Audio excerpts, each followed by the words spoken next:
Could you maybe provide some insights into who calls the most to the suicide line? Which Um, age, which gender, which ethnicity? Who is at the highest at risk? I think the thing to remember is that no one is immune. So Yeah, again, it can happen to anybody. But yeah, you're right. There are trends. I think at the moment it's that about 75% of the people that will complete suicide in Australia, and that's not who feels suicidal, that's who actually ends their life, are men. Um, in Australia, at least, I don't know international statistics, I apologise, but it's the leading cause of death for people aged between 15 and 44, which is, yeah, I mean, it's my cohort. It's astronomical to wow. think that that is, if you're going to die in that age group, it's most likely going to be suicide than anything else. There's also a trend that's been happening where older people, suicide rates have actually spiked, at least in my country, in older groups. So 85 years plus, particularly men, it tends to be, yeah, a big killer lately. And I think that's driven by loneliness. Yeah, I just wanted to ask.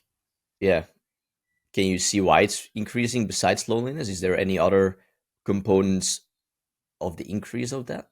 I don't have facts to back me up. If I had to guess, just by the Hmm. people that I've spoken to on the phones, I'd say loneliness would be a big thing.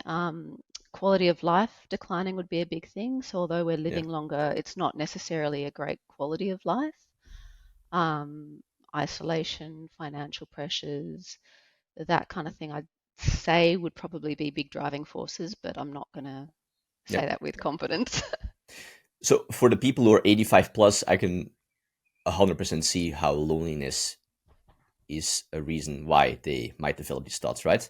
But for the Mm, people who are 15 up to mm. 44, is it also mostly loneliness, or what are the reasons why they mostly call to you?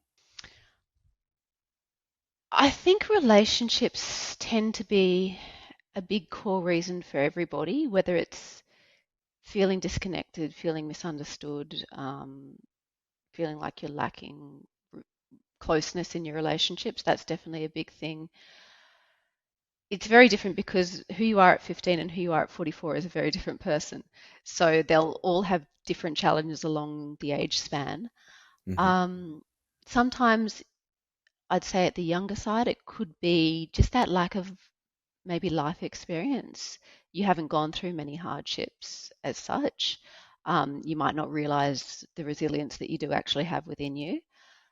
That can be something, just not realizing, you're 15, you're going through your first heartbreak. It feels like your world's ending. You can't see beyond that pain, that kind of thing. We're all a bit older. We've had breakups and things happen. It sucks, but you get Yeah, through it. Um, I'd say getting towards the older age, it could be family breakdown, it could be financial pressures. We've just come out of COVID, that's caused some problems. It's gonna be different for everyone, and I don't really like to generalize too much. sure. Hmm. I will add though that there was a report in Australia that said 1 in 3 people are feeling lonely, and that does definitely drive thoughts of suicide. And being lonely doesn't mean you don't have friends or family. It just means that you feel lonely. It means you don't feel comfortable opening up to them. It means, yeah, you're holding back. And so you're in your own inner world, even though you're surrounded by people. Yeah, yeah. There's a difference between being alone and being lonely, right? Because you Mm, can be alone and not feel lonely, but you can be not alone and feel lonely. yeah, precisely. Yeah.